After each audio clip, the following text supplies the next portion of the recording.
Depressed, frustrated, sad, confused. You want answer. Let's talk. Give me a message sa page ko sa Philippine Dating Coach and you can have one-on-one coaching with Coach Baze, your dating coach and psychologist. Just please subscribe to my channel and hit the bell button.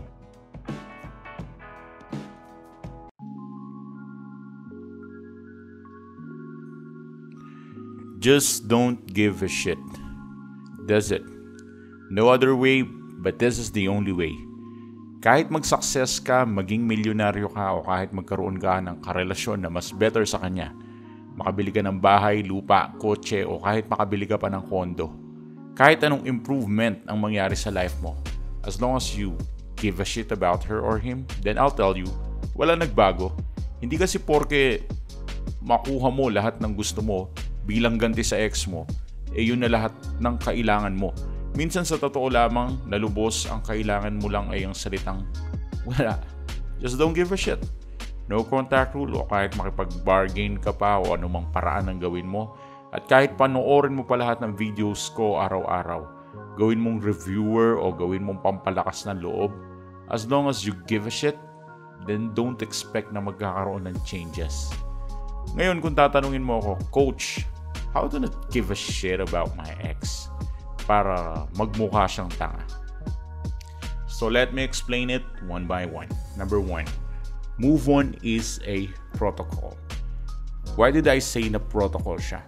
Kasi every time na magkakaroon ng breakup, lagi ko to sinasabi sa mga clients ko, kapag nagkaroon ng breakup, kahit babalik man yan o hindi, ano man ang mangyari, dapat mag-move on ka na. Dapat automatic siya. Alam mo yun, hindi na siya dapat yung may magsasabi pa sa'yo na mag-move on ka na. Hindi na to dapat yung sineset mo pa yung mindset mo na maghihintay ka. Bumalik man siya o hindi, mag-move on ka na. That's it. It is a protocol. Lagi mong tatandaan, nakala kasi ng marami, porket naghiwalay, wag mo na mag-move on. Hintayin muna natin after 3 months, baka bumalik. Nope, mali.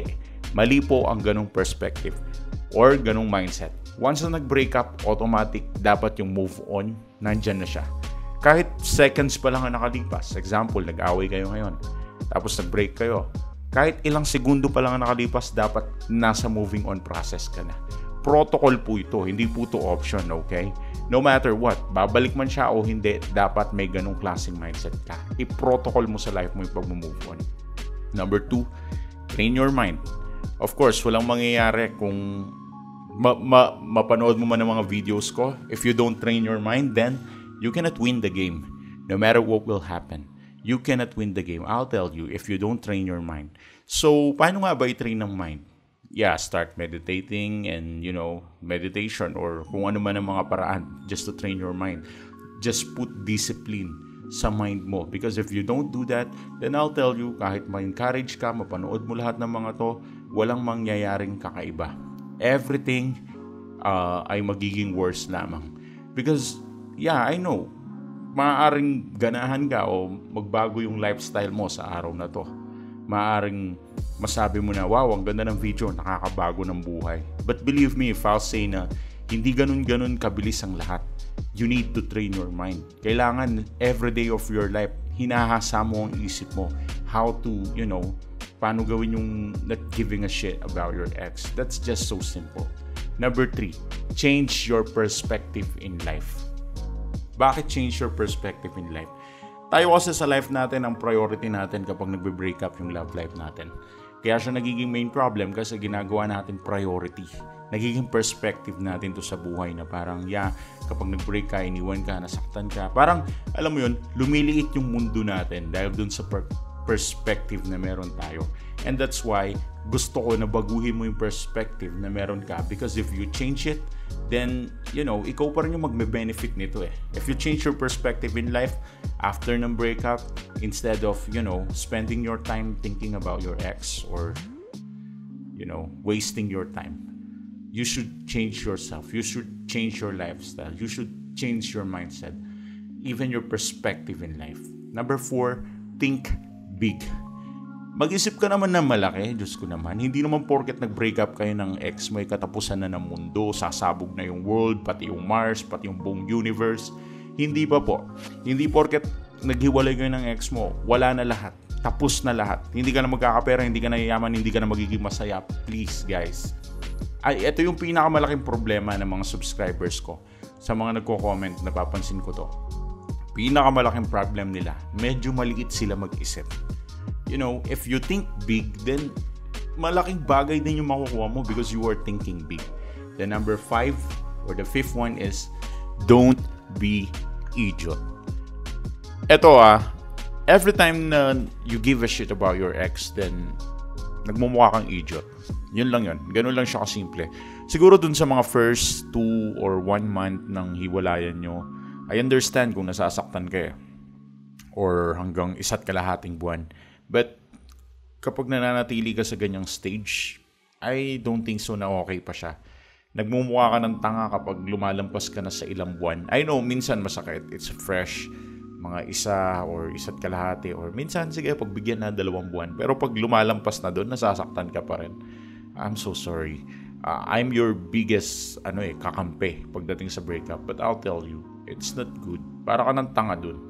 Don't be idiot. Lalo na kapag kasalanan niya. Kung alam mong mali niya, huwag kang maging tanga. Just don't give a shit about what he done. Parang, alam mo yun, napaka-apektado mo. Alam mo yun, ba't ka nagpapa-apekto sa isang bagay na wala na siya sa'yo? Parang, paano ka makukuryente kung hindi naman nakadugtong yung kuryente sa'yo? Parang ganun, di ba? Paano ka masasaktan kung yung ex mo hindi na siya part ng life mo? Ganun lang siya kasimple. So guys, don't be idiot. Yun lang ang gusto kong sabihin. Hindi porke umiiyak kayo, idiot na kayo agad. Hindi naman. Pero please lang, wag nyo namang habaan. Learn not to give a shit about this thing, okay? So, every time na nag-give ka ng shit sa kanya, then that's also the time na you look like an idiot. So, that's worse. I think that's worse. So, ulitin ko yung 5. Number 1, move on is a protocol. Number 2, train your mind. Number 3, change your perspective in life. Number 4, think big. And number 5, don't be idiot. Ang 5 yan lamang naman talaga minsan ang kailangan mo to become an overcomer. And start ngayong day na to, learn to, not give a shit about your ex. Kasi kapag ito natutunan mo, wala ka ng kailangan pa. Baka madami na naman ako na subscribers na magrereklamo nito at sabing paulit-ulit ako ng tinuturo yung salitang don't give a shit sa mga videos ko, which is, ito kasi yung catch. Madaming hindi gaanong maintindihan ito sa malalim na paraan. Pero guys, open your heart and your mind. Wala tayong ibang paraan para makaganti minsan sa ex, kundi ang matutunan ang art of not caring. Kung maging successful ang ex mo, maging thankful ka. Kung mapahamak siya, kabahan ka. Kung magkaroon siya ng maraming failure after ng breakup, maging compassionate ka sa kanya. Pero wag mong babalikan. Ang ibig ko lang sabihin, if you really don't care about his life, hindi ka naman magkakaganyan pa.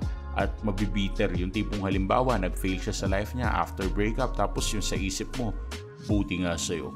Yung ganyang mindset ay mindset lamang ng mga bitter at mga kawawang tao na hindi maka-move on.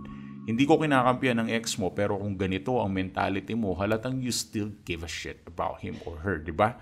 So, ang payo ko lang, just don't give a shit dahil kapag natutunan mo ito, pangako ko sa'yo, magbabago ang takbo ng buhay mo at mag-iiba ang life mo.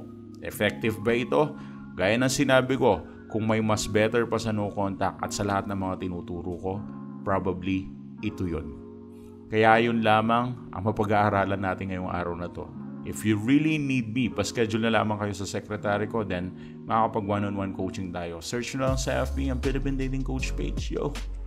Thanks for watching.